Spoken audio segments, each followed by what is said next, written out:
This is Murder in the Morning with Tony Bruschi and Stacey Cole.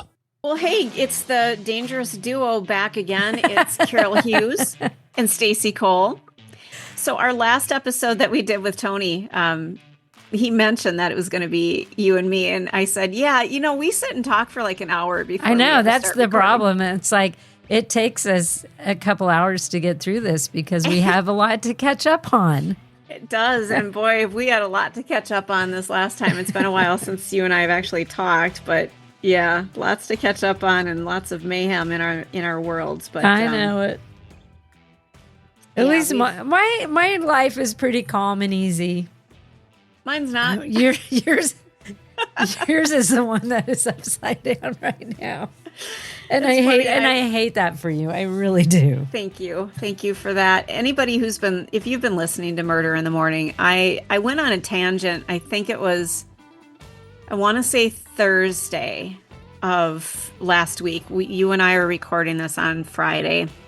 So it was Wednesday that we recorded it, me with Tony, and I just went on a rant about you don't need to kill your significant other. If you don't love them, you don't cheat on them, you don't kill them, you just walk away from the marriage. And I just went on this rant. So anybody who is listening and has listened, we love you and thank you so much for being here. But I think you're starting to catch on as to what happened in my world. Yeah. So I'm trying to be calm. I'm trying to do work. I'm trying to exist. But it's been a challenge. Some days it's like I can't even shower. I'm mad. I'm angry, and I'm starting to understand Karen Reed a little bit more. I'm sorry. That sounds terrible, but all those angry text messages that she sent to John, I'm starting to I understand it a little bit now. If that makes any sense. Well, just don't go getting drunk and accidentally or not accidentally or whatever running over somebody. Whatever happened there. I don't think anything was ever decided.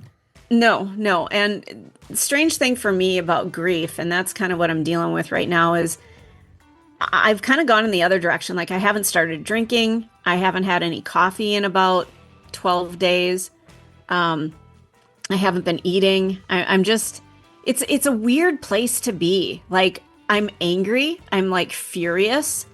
I've had a few like moments where I've just ripped things up and screamed but I don't have this urge to kill anybody. I'm just fucking mad. Mm-hmm. That's all. Yeah. I guess I don't have it in me to kill somebody unless somebody's going to attack me. That's a whole different story, but I just don't have this urge because I really don't want to expend that kind of energy. Well, I'm really glad that you're not wanting to kill anybody. That makes me happy. Because there's another thing, too. You kill somebody, you end up in prison. Yeah. And there's that. So that's not ever good. But I also get why sometimes you're like, well, yeah. If I was to do that, here's how I would. It's a lot. I feel like we could start our own podcast about relationships and things like that. God, no kidding. But I suppose we should probably get to the story here because we could go on and on. But I appreciate having, I love Tony. Don't get me wrong, but I love having a female to talk to. And we didn't waste. It wasn't wasted. We spent a lot of time chatting here and I just really appreciate it. So now let's talk about horrible people. Yes. More horrible people. This story is out of California. A 20-year-old California woman facing serious charges after allegedly leaving her two young sons in a hot car while she underwent a cosmetic procedure, an act that resulted in the death of her 1-year-old son. I just can't wrap my brain around this one. I can't either. Maya Hernandez pleaded not guilty on July 1st to 1 count of manslaughter and 2 counts of willful cruelty to a child. She remains in custody at the Kern County Jail. Her bail is set at over $1 million. According to court documents and police reports, she brought her sons, a 2-year-old and a 1-year-old, Amillio, to a medical spa in Bakersfield on June 29th for a scheduled lip filler procedure. That morning, she had called the spa to ask if her children could wait inside with her. A staff member reportedly responded, "Sure, if you don't mind them waiting in the waiting room, hun." Now, despite being allowed to bring them in, she left the boys locked in her 2022 Toyota Corolla Hybrid, strapped in their seats, while temperatures outside reached 101 degrees. Police say the vehicle was left running with the air conditioning on. However, the car is designed to automatically shut off after about an hour, and it turned off in her absence. Now, the procedure should have taken 15 to 20 minutes, but staff told police that Hernandez was away from the vehicle for about 2.5 hours. During that time, she did not check on her children, not even once, according to police. Now, when she returned to the car at about 4:30 p.m., she found Amillio unresponsive, foaming at the mouth, and having a seizure. Employees of the spa rushed out to assist and brought the 2-year-old inside to cool him down. Emergency responders arrived at 4:45 p.m. His body temperature was recorded at 107 degrees, and he was pronounced dead at 5:48. The other brother was hospitalized and later placed in child protective custody. Police estimate the boys were without air conditioning in that hot car for at least an hour and a half. There's so many things I don't get about this story. So if she thinks it's only going to take 15 minutes, I'll run in there. At the 20-minute mark, the 30-minute mark, the 1-hour mark, like, how did she not ever go, I think I need to go check on my kids who are sitting in the car? It's taking longer. Or how about, can I reschedule for another day? Yeah. I can't imagine getting out of the car and leaving 2 young kids strapped in. But she thought the air conditioner's running, I guess they'll be fine. But how do you not go look and make sure they're okay? Like 2.5 hours. Did she not think about them? I don't apparently get not. It. She's more concerned about the lip filler and that being done. You know, why couldn't they stay in the waiting room and be, everybody else's problem while they're running around screwing with the magazines and messing with things? Isn't that what most neglectful parents do, is leave them in the waiting room? I've had to deal with kids in a waiting room before. Like, where's your mom? Well, she's over there. She's getting lip filler. Yeah. I don't understand it. She didn't intentionally kill her child. No. But at the same time, she also didn't seem to care about her child. That's what really bothers me about it. It's like, okay, yeah, I'm going to leave my car on. So she just assumes 2.5 hours later, the car's still running. Does she not think about, maybe it's dangerous for kids to be in a car that's running for 2.5 hours.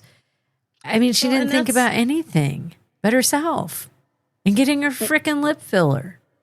Exactly. It's not like she was having a colonoscopy and she couldn't find anyone, to take the kids, or it's, not like she maybe was at an urgent care because she wasn't feeling well. This is an optional procedure. This isn't something that had to be done. She could have canceled it and said, I just don't really have a place for my kids right now.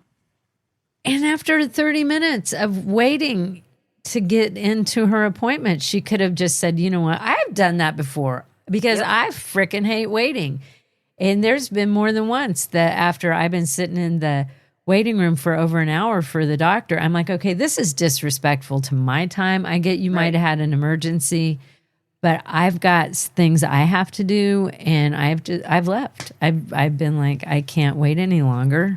Did not, you're missing out on work. Maybe you can't afford to be gone any longer. I just don't get that 2.5 hours without checking on your children. Because she was right there. She could have gone out at any moment. Said, I'll be right back. My kids are in the car. And how nobody noticed there was 2 kids in this car, I don't know. Well, and that's the thing too. When I worked in radio, one of the things that I took on was I wanted to make the public aware of, we did a hot dogs in hot cars campaign. Like, it's never acceptable to leave a dog in a car when it's hot out, and trying to just raise awareness to the fact of, even a 77 degree day can feel really hot in a closed up car, even if you crack the window a little bit. So these kids, the windows were up because she had the air on. So boy, they didn't stand a chance. There was no ventilation. It was just hot air blowing on them actually, when it turned off, there was nothing. Nothing. It's just so sad and senseless. And a little innocent kid. Yeah, they're strapped into, they can't even crawl out. I saw a video today online of police breaking into a car to save a little kid. And I'm like, who are these people who think their kid's going to be okay for any amount of time or their pet's going to be okay? I don't get it. I can't imagine doing that to a pet and much less a human. That just astounds me. Like I remember I had to pick up a prescription for my cat. And the drive-through at the pharmacy was really long and I had the cat in the car and I had to go in and I was almost neurotic. Like I walked in there and there's a line at the pharmacy and I'm like, oh my God. The line was just around the building for the drive-through portion. So that's why I went in and I'm just the whole time I'm like, I'm not comfortable leaving my cat in the car. And it was winter. Yeah. And so I kept losing my place in line because I went out to check on him because it was like 10 below zero. And I know he's got fur, but I just went, this is effing ridiculous. And finally, I asked somebody, could I go in front of you? My cat's out in the car. I really need to get this prescription for him. And she was sweet and she's like, oh God, yeah. So I was only gone for about 8 minutes, but I was kind of frantic. Like I can't leave him out there. It didn't make sense to me to do that. You should be doing that when you're a parent. Yeah. And don't you think if she had told the people at the front desk, hey, my 2 kids are in the car, I need to go check on them. How much longer will it take? Right. I think they would have been like, you know what? Let's reschedule you. You need to take care of your children. Or bring the kids inside for crap's sake. Exactly. People disappoint me. You're locked into the Hidden Killers podcast. Want more? Start binging on all of our true crime podcasts right now through Apple Podcasts and get an ad-free experience when you sign up to be a True Crime Today Premium Plus member exclusively on Apple Podcasts. More of the Hidden Killers podcast dropping soon. Press subscribe now.